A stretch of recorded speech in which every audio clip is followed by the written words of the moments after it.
Ryan Murphy with WRAL, joined by Tim Donnelly with 99.9 The Fan. And Tim, obviously, huge times here in college football. We're still trying to determine a national champion, and we have incredible player movement happening all over the sport. The transfer portal has taken on a life of its own over those last few years. But this year's a little bit different. What's different about this year that has maybe sped up all this action? Well, it's the money. I mean, the money just keeps growing and growing and growing. It's kind of funny. In setting up this interview, all right, that we get the little list of topics and that Jalen sent over, and he helped set this up. So shout out to Jalen. But one of them was, discuss the new rules and how they're impacting. My first reaction was, "What rules are you talking about? There are no rules, right? It's almost like coaches would much rather cross the line and then go, oh, my bad. All right, fine. Well, we'll go back. We'll go back rather than even ask what the rules are. So, who's paying the money is changing, right? Obviously, revenue share has happened recently where schools can pay. But I'm always curious, right? These numbers we get, is it all revenue share? Is it revenue share and NIL? Is it endorsement that they promised to get you?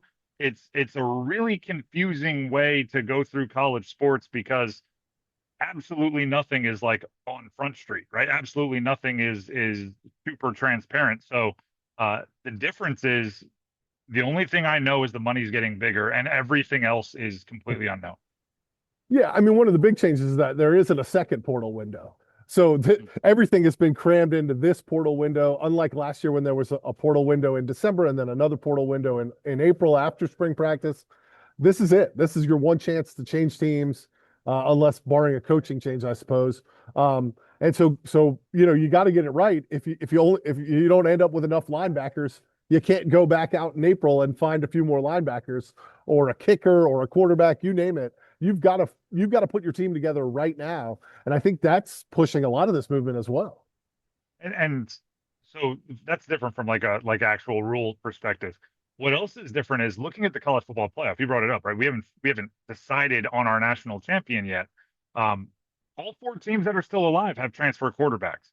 Indiana has completely built their team, it seems, through the transfer portal. There are massive amounts of transfer portal impacts on the games that remain to be played. And because of that, sports are a copycat organization. They always have been. It's like, oh, that's the new way to do it. We should go do the same thing, right? Kurt Signetti takes over Indiana and he brings darn near the entire JMU campus with him.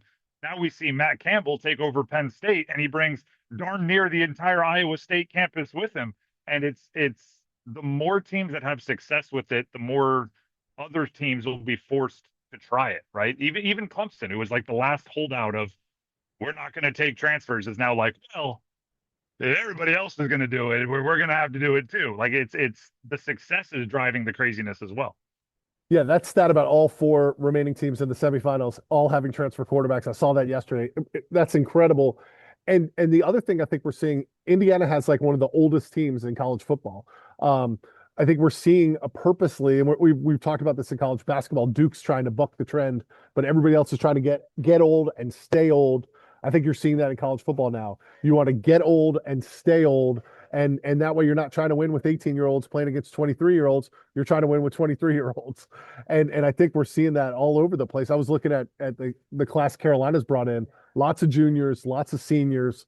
I think coaches are deciding that I'd rather try to win with veteran players than try to win with high school players. And I mean, the logic is there, especially if you've built a solid roster, but there's like four holes, right? We need a corner, we need an edge rusher, and we need two interior offensive linemen. It's just easier to go find a guy that started 40 games in the CAA or that started, all last year for a group of five team that was in the mix for the CFP, and plug them in and feel more secure. I still think there's going to be quite a bit of the stars, the difference makers brought out of high school recruiting. But if you just need like a solid starter to hey, this position isn't going to win it for us, but we just can't have it lose it for us. Of course, you're going to go, spend even a little bit more money if you have to get a guy with like two kids and a mortgage who's ready to go out there and make it happen. I mean, I think we saw that, we can talk about the teams in the college football playoff, but a team like Virginia, you know, really invested heavily, and you saw the turnaround that they had. Like it's working across college football. There now, obviously, UNC put a lot of money in the transfer portal last year, and it didn't work. So it's not a foolproof method, but if you nail it, like Texas Tech or Virginia, it's an instant way to turn your program around. Let me run this by you. This is one of my working theories about college football. Um, Head coaches in college football, when I was being recruited, 15, 20 years ago, whatever it was, they still, I think the most important thing they did was like football scheme, right? And they were out looking for players who fit their scheme, and a lot of times like your recruiting visits involve like whiteboard sessions and stuff. Like you it was still very football. I think that's at least third most important thing a head coach does now. The most important thing a head coach does is identify talent, right? Because if you can grab a group of five guy with a skill set that can work in the power conference and pay them not what the going rate is for a power five starter, that's a huge advantage. And Kurt Signetti has done that very well with Indiana, just to use them as an example. And then the other thing they have to do is interact with 100 millionaires and billionaires. Like that might be the most important skill set is like how comfortable are you? How charming are you in the most exclusive country club in your state? And you almost leave the football to the coordinators, right? You almost leave the football to the position coaches because the head coach has to be calling timeouts, right? Clock management, whatever. You throw in your headset on the sideline, doing the game day coach thing. But other than that, it's like almost being a GM roster management and then being a like team president, fundraiser business guy before you even get to the football. Yeah, it's such a complex organization now. It's not just how can I win this game on Saturday. There's so much more to it. You played quarterback at college football. Certainly, quarterback gets all the attention. I think been interesting when you look at what's happened at quarterback with the three local ACC schools. Darian Mensah, transfer from Tulane, stays at Duke. CJ Bailey, who was a high school recruit, stays at NC State. Um, Huge wins for both of those teams to get those quarterbacks back. And then at North Carolina, they decide to go in the portal. They've reportedly added two pieces out of the portal, not standouts, not guys that you've heard of before. Miles McNeil out of Texas A&M, Billy Edwards Jr., who was at Wake and then at Maryland and then at Wisconsin. And they lose Gio Lopez. I don't think Carolina fans are really crying over that. But the most interesting part to me is he goes to Wake Forest, a team that he played against this year. Wake Forest has the old South Alabama offensive coordinator, a guy that Gio obviously had a bunch of success with. When you look at quarterback at these three schools, what stands out the most to you? And what I'll ask you the Carolina question: are they settled at quarterback? I mean, is the starter on this roster? Okay, well, we'll tackle the non-UNC first because UNC is in a completely different group. If you have CJ Bailey and you have Darian Mensah, you're not identifying with the chaos that's going on at UNC right now. I think Duke and NC State fit in aggressively in the Atlantic Coast Conference. You and I both go to ACC kickoffs and go to all the ACC events, and their branding is the conference of quarterbacks, right? And they list all of the accolades in the NFL by former ACC quarterbacks. They count Aaron Rodgers and Jared Goff because they went to Cal, even though they're not ACC, or they weren't ACC, and that's their thing. And if you look around the ACC, they spend on quarterbacks, right? They may not have, aside from a couple, the true budgets of the giant SEC or Big Ten top of the line teams, but they'll spend on a quarterback as well as anybody. And if you look around the league, that's kind of their MO. NC State, right? Hollywood Smothers into the transfer portal, running back committed to Alabama. Terrell Anderson, wide receiver, into the transfer portal, committed to USC. Noah Rogers into the transfer portals, taking visits to Auburn and Penn State. Jacarius Peak, left tackle, into the transfer portal. What is it? It's Texas A&M, it's Alabama, it's Ole Miss. Like they kind of chose, we want our quarterback, and we'll do our best to keep everybody else outside of that, but we want our quarterback. Duke, right?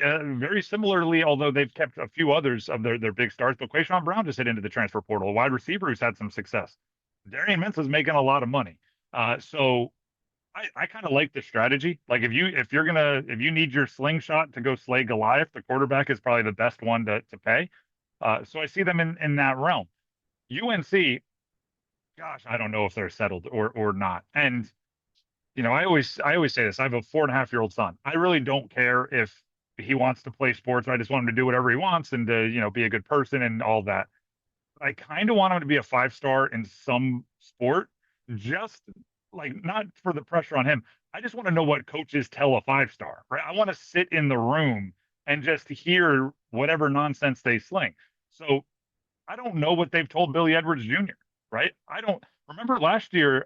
First, you mentioned there were two transfer windows.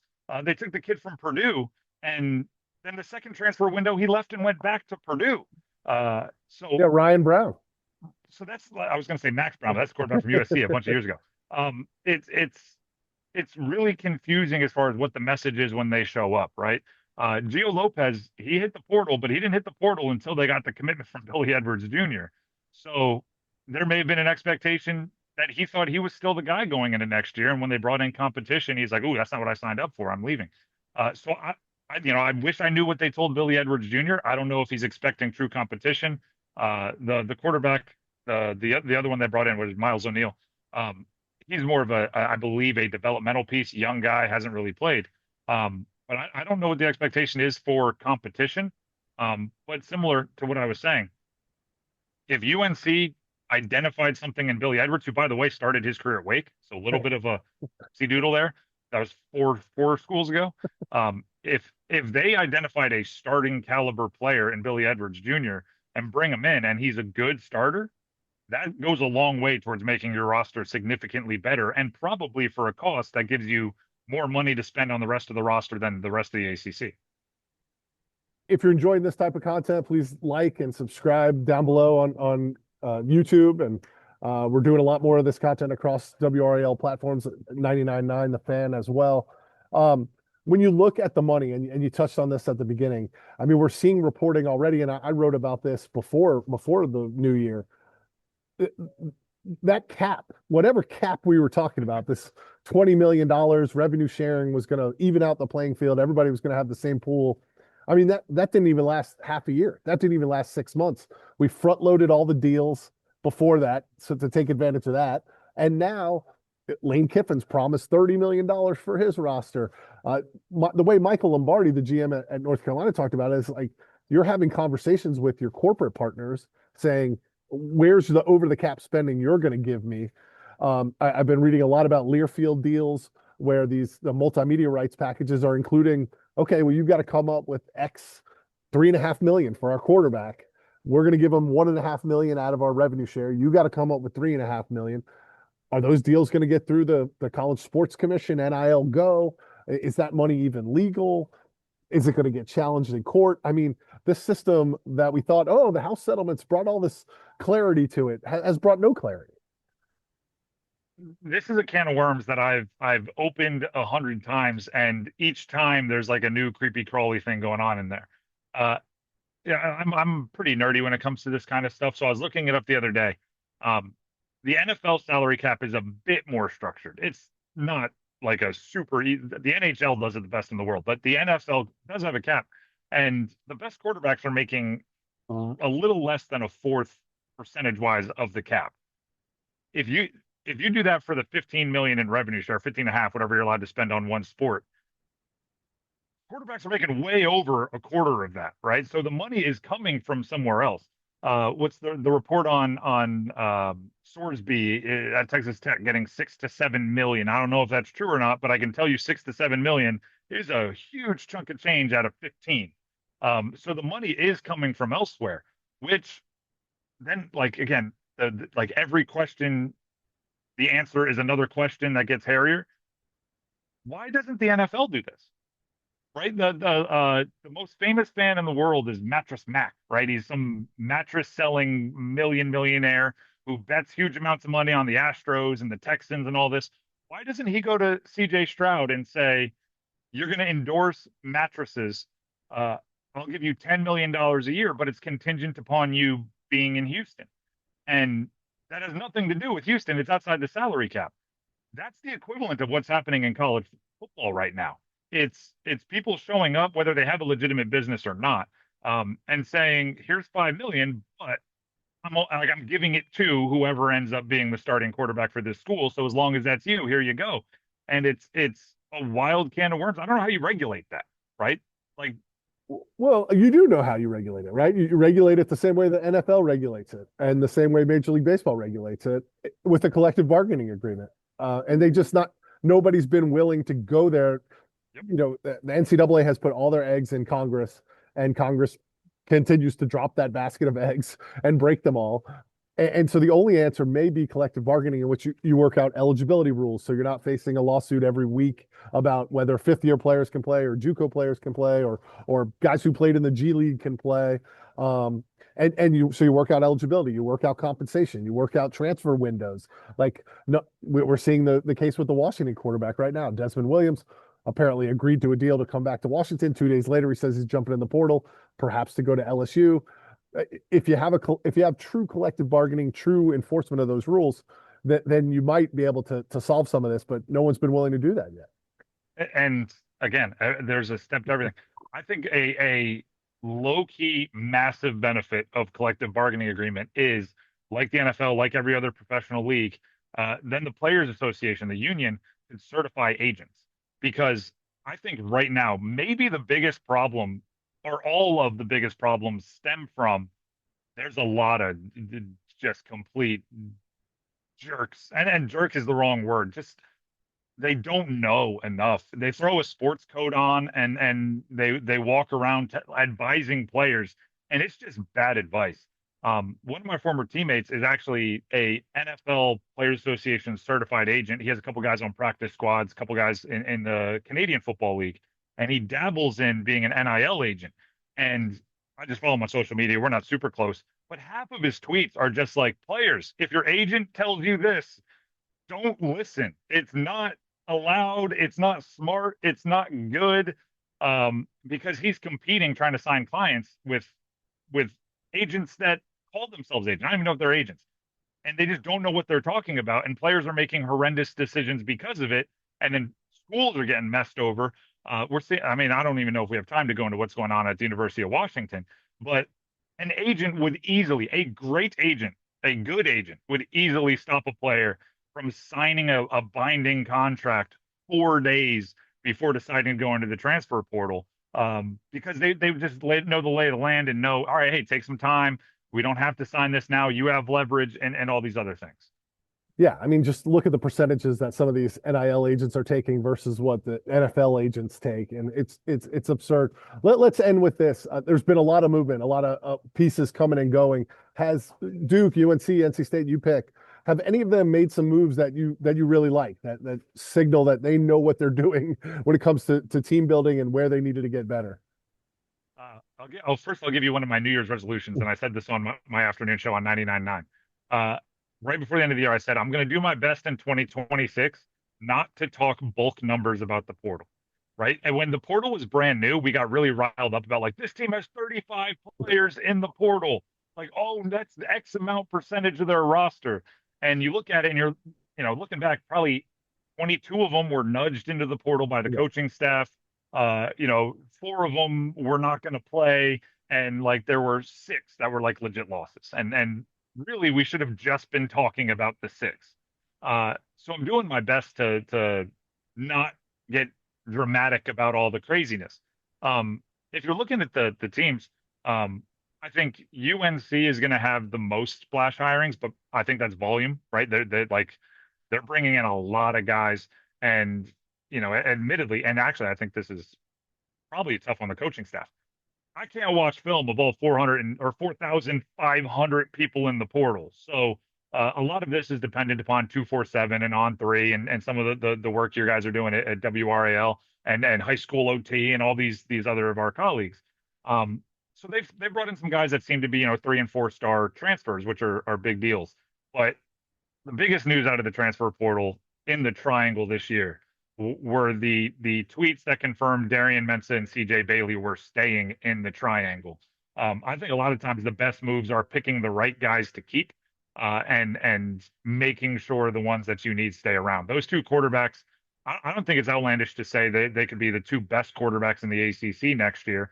They'll have competition for that, but if you can keep the best quarterbacks around, that's the biggest deal.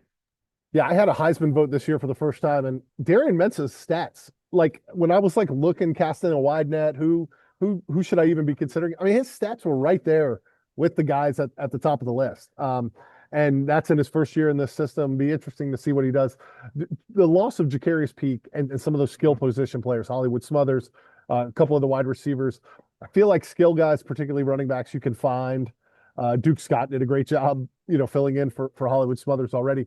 Does the loss of Peak or the loss of any of those skill guys give you any pause about what could be setting up as kind of a dream season for NC State? You look at that schedule, you look at CJ Bailey, you look at the momentum they had at the end of the season, you say, this schedule is really, really manageable. I was just talking with Mike Lennon. I host a Pack Therapy podcast with him. He jumps on my show, and we were talking state portal, and I brought up the four names that everybody are talking about as the big departures: Smothers, Rogers, Anderson, and Peak. And I was like, what do you think of when you hear those names leaving? And he went, Jacarius Peak is leaving, like just right there. Partially because their offense was not number one wide receiver driven last year, right? On game to game basis. And it could have been Joe Lee, it could have been Hoffman, it could have been Jackson, it could have been Rogers, it could have been Anderson. Like they had different players step up. So you can continue that with, kind of, it's not like you're replacing a 1,200-yard receiver, you're replacing some 600-yard receivers. Left tackles though, right? We all watched the blind side. It's important. Now they did get a commit from an ECU kid, McCrimmon. I don't know how to pronounce his last name. Did watch a little bit. He actually didn't play great against NC State last year, which goes against the cliche of like if a receiver catches 150 yards against a team and doesn't have more than 40 in any other game, the team he had 150 yards against is going to get him out of the portal. Right. So he didn't play great Carolina against signed NC a State. Richmond linebacker. Exactly. Um, so it goes against that a little bit, which maybe he closed well last 8 games, played much better. So perhaps they have the replacement there, but no, Peak is, as far as departures go from the triangle, I would put him, excluding guys that just exhausted their eligibility and don't have a choice, or guys going pro, because like Brian O'Neill, similarly, right, great left tackle for Duke, but he's just going pro. You're never going to fight that. Peak would be the one that really stands out to me, and they have to get that settled, regardless of who their receivers are. If CJ Bailey's on his back, he's not going to be able to find him downfield. He's Tim Donnelly with 99.9 The Fan. Listen to him every weekday, 3 to 6, covering the Panthers and the Hurricanes and all this college football as well as college basketball. Doing a great job over there. I'm Brian Murphy with WRAL. We appreciate you listening. Find us here on YouTube all the time. More and more content being produced every day. We'll a lot of time to talk about how these transfers are going to fit in as we get into spring ball and move forward. Spring portal or the winter portal closes. The only portal closes on January 16th. So still a little more than a week to go. We might still see some big moves coming. And I appreciate the time, Brian. I'll do this all day. I'll talk about the portal. Like we've got months of it to get it done, and I'll have no problem filling that space. And everybody follow everything Brian does on WRAL. I have a little tab on my computer set to WRAL Sports just so I can stay up on it, and you should too. Appreciate that, Tim. We'll talk soon, and have a great day.